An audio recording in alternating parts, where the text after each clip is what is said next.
बिस्मिल्लाहिर्रहमानिर्रहीम। नमाज़े तरावी का हुक्म क्या है? नमाज़े तरावी की दुआ क्या है? नमाज़े तरावी की दुआ का हुक्म क्या है? और नमाज़े तरावी का वक्त कब से कब तक है? नमाज़े तरावी तन्हा पढ़ना कैसा है? और तरावी की नमाज कभी क़ज़ा हो जाए तो उसका हुक्म क्या है? क्या जो शख्स तरावी पढ़ाए वही वित्र की नमाज पढ़ाए, या जो इमाम साहब इशा की नमाज पढ़ाएं उसी के लिए वित्र की नमाज पढ़ाना ज़रूरी है? इन तमाम मसाइल पर आज गुफ्तगू करने वाला हूँ। तमाम बयान, पूरे बयान को बगौर समाअत फरमाएं, इंशाअल्लाह आपके इल्मी ख़जाने में इजाफ़ा होगा। तो याद रखें, तरावीह की नमाज मर्द व औरत सबके लिए सुन्नते मुअक्किदा है। बहारे शरीयत हिस्सा चहारुम तरावीह का बयान, इसमें मसाइले तरावीह मौजूद है, उसी की रोशनी में गुफ्तगू करने जा रहा हूँ। तरावीह मर्द औरत सबके लिए सुन्नते मुअक्किदा है और जमाअत के साथ पढ़ना सुन्नते मुअक्किदा अलल किफ़ाया है। यानी मोहल्ला की मस्जिद में,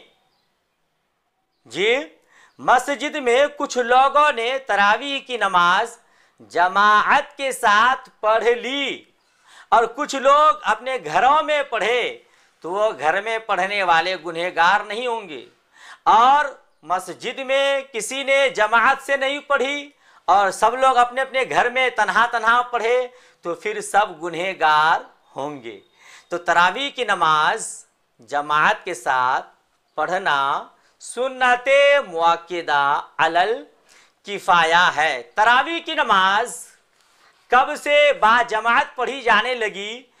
दौरे सहाबाए किराम ही से। मेरे आका फरमाते हैं तरावी की नमाज की फजीलत बयान करते हुए, ये मेरी सुन्नत है और खुलफाए राशिदीन की सुन्नत है। तुम पर मेरी सुन्नत और खुलफाए राशिदीन की सुन्नत लाजिम है। इसकी फजीलत बयान करते हुए प्यारे आका फरमाते हैं, बुखारी शरीफ जिल्द अव्वल किताबुल ईमान सफ़ा 10 में यह हदीस मुबारका मौजूद है। अन अबी हुरैरता रज़ियल्लाहु तआला अन्हु अन्ना रसूलल्लाहि सल्लल्लाहु तआला अलैहि वसल्लम क़ाल मन क़ामा रमज़ाना ईमानन इहतिसाबन गुफ़िर लहू मा तक़द्दमा मिन ज़ंबी। सरकार के प्यारे साहबी हज़रत अबू हुरैरा का बयान। मुस्तफ़ा जाने रहमत सल्लल्लाहु तआला अलैहि वसल्लम ने इरशाद फरमाया, जो शख्स ईमान के साथ सवाब की नीयत से रमज़ान शरीफ में क़याम किया, अल्लाह तबारक व तआला उसके सारे पिछले गुनाहों को माफ़ फरमा देगा, उसके सारे पिछले गुनाह बख्श दिए गए।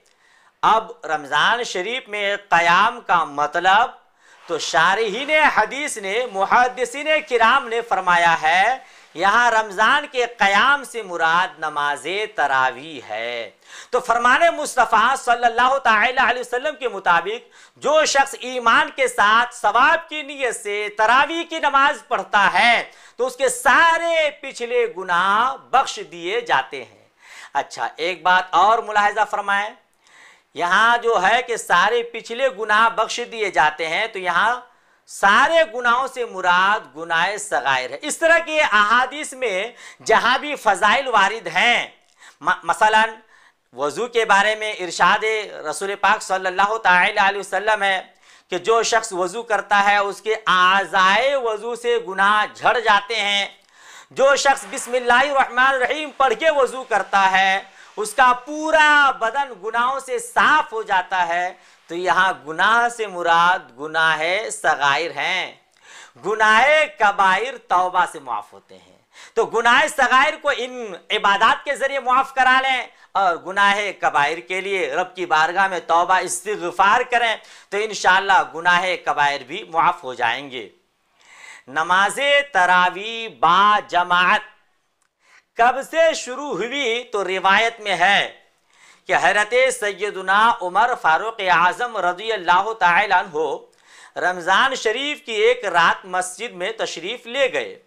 आपने देखा कि लोग मुतफर्रिक तौर पर अलग अलग तन्हा तन्हा नमाज पढ़ रहे हैं और कुछ लोगों के साथ नमाज पढ़ रहे हैं। सैयदना उमर फारूक आज़म रज़ियल्लाहु ताला अन्हु की ख्वाहिश हुई कि अच्छा होता किसी एक इमाम के पीछे सब मिलकर नमाज पढ़ते। चुनांचे आपने हुक्म दिया, हज़रत उबय बिन काब रज़ियल्लाहु ताला अन्हु को इमाम मुकर्रर किया और कहा कि सब इन्हीं के पीछे नमाज पढ़ें।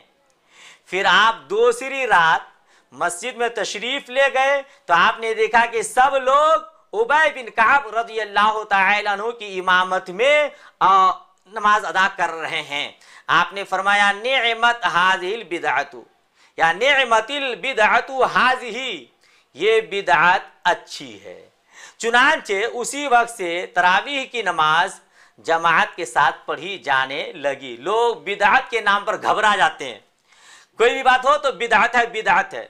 हर बिदअत गुमराही नहीं है। ये बदअकीदे लोग मिशकात शरीफ की हदीस बयान करते हैं, कुल्लु बिदअतिन दलाला, हर बिदअत गुमराही है। अरे तरावी की नमाज जमात से पढ़ना बिदअत है। सैयदना उमर फारूक आज़म रज़ियल्लाहु ताला अन्हु के हुक्म से तरावी की नमाज बा जमात अदा की जाने लगी और आपने देखकर इरशाद फरमाया निअमतिल बिदअतु हाज़िही, ये बिदअत अच्छी है।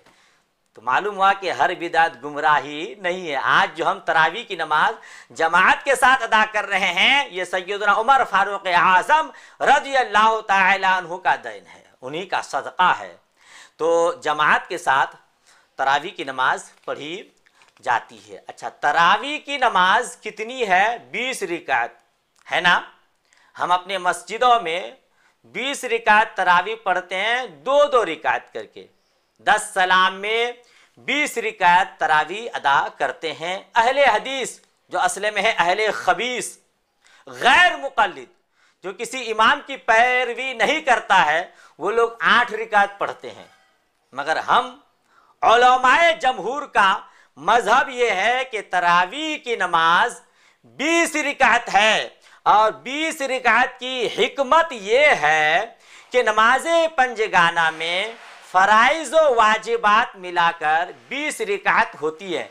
4 रिकात ज़ोहर में फ़र्ज, असर में 4 रिकात फ़र्ज, मगरिब में 3 रिकात फ़र्ज, इशा में 4 रिकात फ़र्ज और 3 रिकात वाजिब, और फजर में 2 रिकात फ़र्ज, कुल मिलाकर 20 रिकात होती हैं।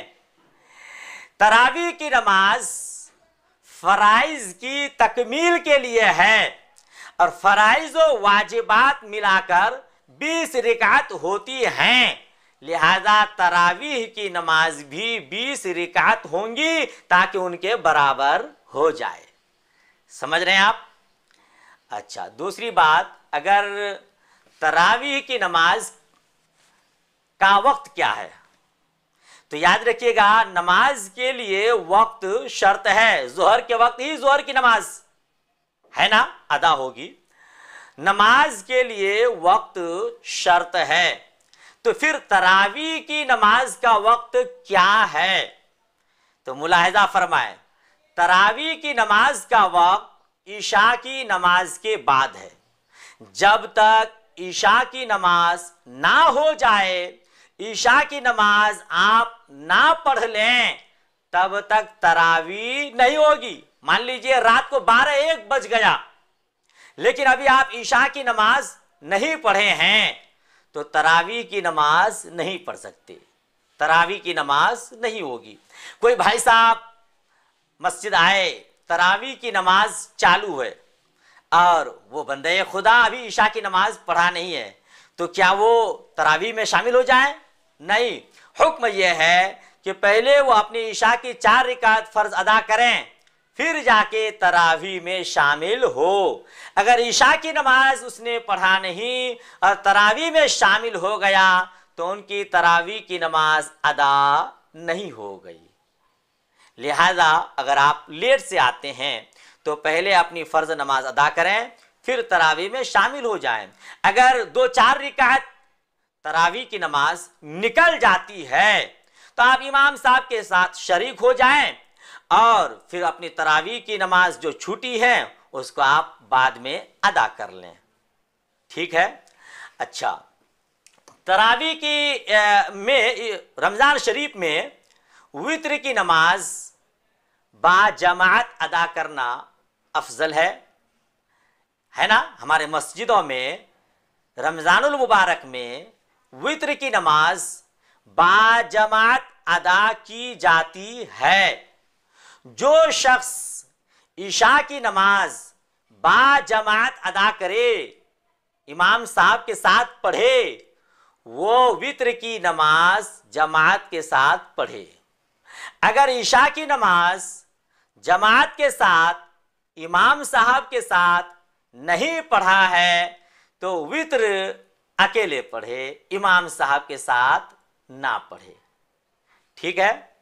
लिहाजा आप वित्र की नमाज अलग से पढ़ेंगे, इमाम साहब के साथ नहीं पढ़ेंगे।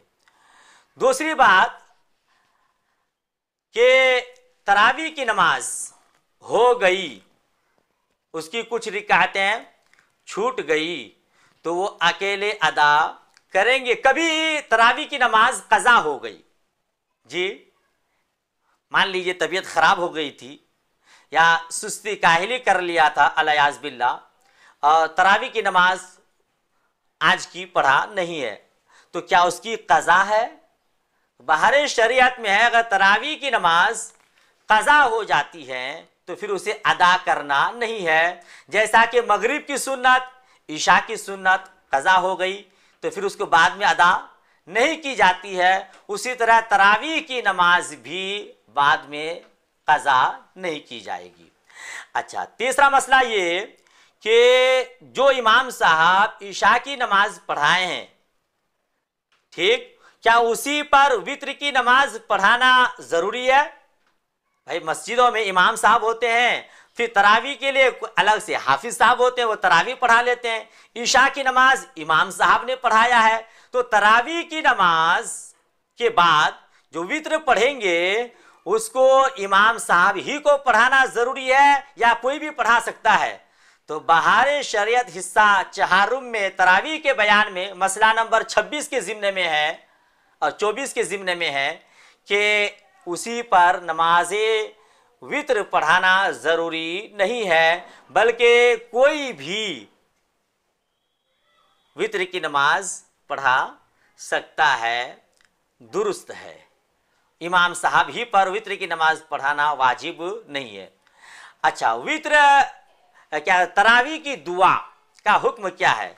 तो देखिए, बाहर शरीयत ही में है, तरावी की दुआ का पढ़ना वाजिब, फर्ज, सुन्नत मुअक्कदा नहीं, बल्कि हर 4 रिकात में के बाद थोड़ी देर बैठना है। कितनी देर बैठना है? तो फरमाते हैं कि 4 रिकातें जो पढ़ी हैं उतनी देर बैठना मुस्तहब है। तरावी की दुआ का पढ़ना जरूरी नहीं है, बल्कि चुपचाप बैठा रहे या कलेमा शरीफ पढ़े या दरूद शरीफ पढ़े, कुछ भी पढ़ना दुरुस्त है। बहुत सारे हमारे भाई तरावी की दुआ ना याद होने की वजह से तरावी की नमाज ही नहीं पढ़ते हैं, इसलिए खास कर उनके लिए मैं कहूँगा कि दुआ ज़रूरी नहीं है, बल्कि आप थोड़ी देर बैठे रहें, कलेमा पढ़ें, दरूद शरीफ पढ़ें, कुरान पाक की किसी आयत की तिलावत करें, या ये भी हुक्म है कि आप तन्हा 4 रिकात नफल पढ़ें, जमात के साथ नफल नहीं है, तन्हा पढ़ें। तरावी की दुआ क्या है? तो तरावी की दुआ भी मुलाहिजा फरमा लें। सुबहान जिल मुल्की वल मलकूती सुबहान जिल इज्जती वल अज़मती वल हैबती वल कुदरती वल किबरियाई वल जबरूत सुबहानल मलिकिल हय्यिल लज़ी ला यनामु वला यमूतु सुब्बूहुन कुद्दूसुन रब्बुना व रब्बुल मलाइकति वर्रूह अल्लाहुम्मा अजिरना मिनन नारी या मुजीरू या मुजीरू या मुजीर। ये तरावी की दुआ है। है ना, याद कर ले इसको और पढ़े, इंशाल्लाह सवाब मिलेगा। तरावी की नमाज बिला उज्र बैठ कर पढ़ना मकरूह है। और बाज लोगों ने कहा है कि तरावी की नमाज बैठकर होगी ही नहीं, ठीक है, लिहाजा बिला उज्र बैठकर नहीं पढ़ेंगे। अच्छा, कुछ लोग होते हैं, खत्म तरावी होती है कुरान शरीफ से, तो कुछ मुक्तदी हजरात क्या करते हैं, इमाम साहब के रुकू का इंतजार करते हैं, बैठे रहते हैं, जब इमाम साहब रुकू में जाते हैं फट से खड़े हो गए और रुकू में शामिल हो गए। ये दुरुस्त नहीं है। अल्लाह अज़्ज़ा व जल इरशाद फरमाता है, इज़ा क़ामू इला सलाति क़ामू कुसाला, मुनाफिक जब नमाज के लिए खड़े होते तो काहिली करते, सुस्ती करते, जी से खड़े नहीं होते। तो ऐसा करना मुनाफिकत की खसलत है। लिहाजा बिला उज्र आप तरावी की नमाज बैठकर नहीं पढ़ेंगे। बकिया दिगर मसाइल आप मेरे दूसरे बयान पैगाम अज़मत रज़ा में समाअत कर सकते हैं। औरतें नमाज कैसे अदा करेंगी तरावी की, उसका भी तरीक़ा मेरे दूसरे बयान में आप मुलाहिज़ा कर सकते हैं।